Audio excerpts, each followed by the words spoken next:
Hello everyone! It's that time of the month again where I talk about the books I read in August. The first one I read in August was another picture book, and it's another one that I came across at work and just had to look through because it was so beautiful, and that is Life by Cynthia Rylant. It's a very sweet, fast picture book to read, and the illustrations are absolutely gorgeous. And it's just kind of about how beautiful life and nature can be and how there's always something worth living for, essentially. I rated this one 5 stars. The next book that I finished in August was Monstrous Volume 2 by Marjorie M. Liu. I feel like I also have to mention the illustrator, who is Sana Takeda, because it's like the most gorgeous illustrations I have ever seen. And I absolutely love this graphic novel or comics series. I rated this one 5 stars because it seriously is phenomenal.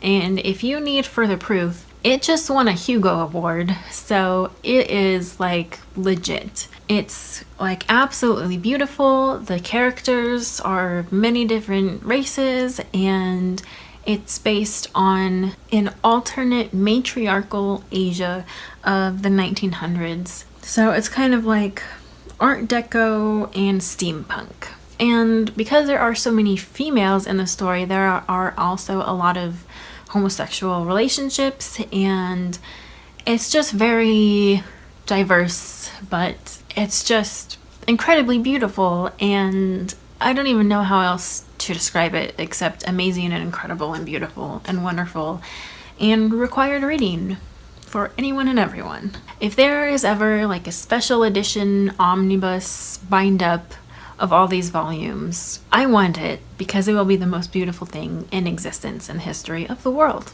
The next book I finished was Born a Crime by Trevor Noah, and I listened to this one as an audiobook because it was free on Audible a while ago, and I'm sure that's how a lot of other people listened to it or read it as well, and I really liked it. I gave it 5 stars. I love Trevor Noah's voice so much. It's just incredibly beautiful to listen to, and he does an excellent job of narrating and doing different voices and just reading the words basically, and his personal story is also really interesting, and I loved listening to the stories about him and his mom kind of butting heads and just learning about what it was like living in that time period. And basically, if you don't know, he is from South Africa, and when he was a kid, apartheid was going on, and then it ended, so he lived in post-apartheid South Africa while he was growing up. And if you don't know much about Africa or South Africa, I would really recommend giving this a read because it tells you a lot about what it's actually like there, and it dispels a lot of images you might have of what Africa is like. And I mean, Africa itself has so many different countries and is so different, you know, from top to bottom. So it's just a small part of Africa, but I think is a really great read, and really anyone would enjoy it. The next book that I finished was Beasts Made of Night by Tachi Onyebuchi, and this one I actually got for free as an ebook through the Penguin First Reads program, and it's the first book that I was accepted for through that. It kind of works like NetGalley, so I wasn't paid anything, but I just get to read it for free if I give a review of it. So I was initially drawn to this book because of the cover, because as you can tell, it's absolutely gorgeous, and the premise was really interesting as well. The story is based on Nigerian folklore, or it's at least a Nigerian influenced fantasy, and the author has a background in screenwriting, if I remember correctly, and some of that comes through a little bit because this would make a pretty good movie if done right. And the premise of it was really interesting and not really like anything else I have read before, so I enjoyed that. I rated it 3 stars on Goodreads, but really it's more of a 3.5 star rating for me. It was a really quick read and just went by super fast, and overall was really enjoyable and fun, though there were some romantic aspects of the book that confused me a little bit and was a little insta-lovey, even though it kind of switches up at the end.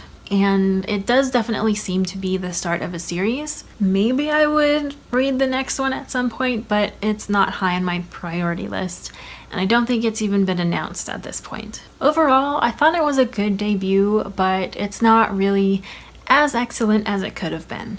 But if you are intrigued by it, I would definitely recommend that you go ahead and give it a go. And the last book that I finished was, of course, Legends, edited by Robert Silverberg, which has 11 short stories by the modern masters of fantasy. And I gave this one 4 stars, and I really enjoyed the experience of it.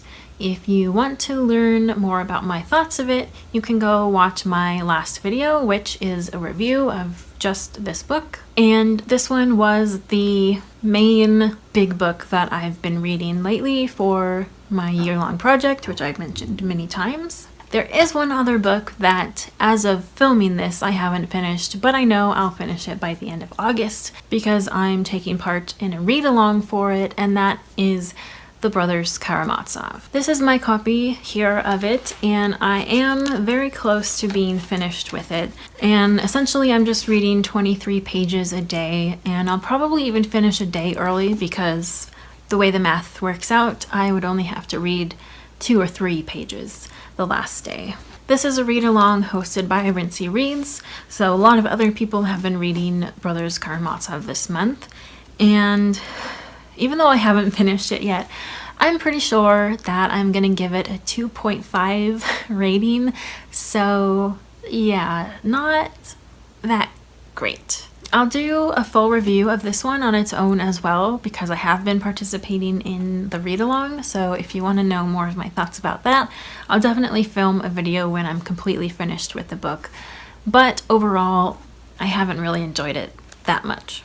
So those are all the books that I finished in August. Overall, I think it was a pretty good reading month. I had a couple 5-star books and a couple other ones that I enjoyed, and it's been pretty productive with both Legends and Brothers Karamazov.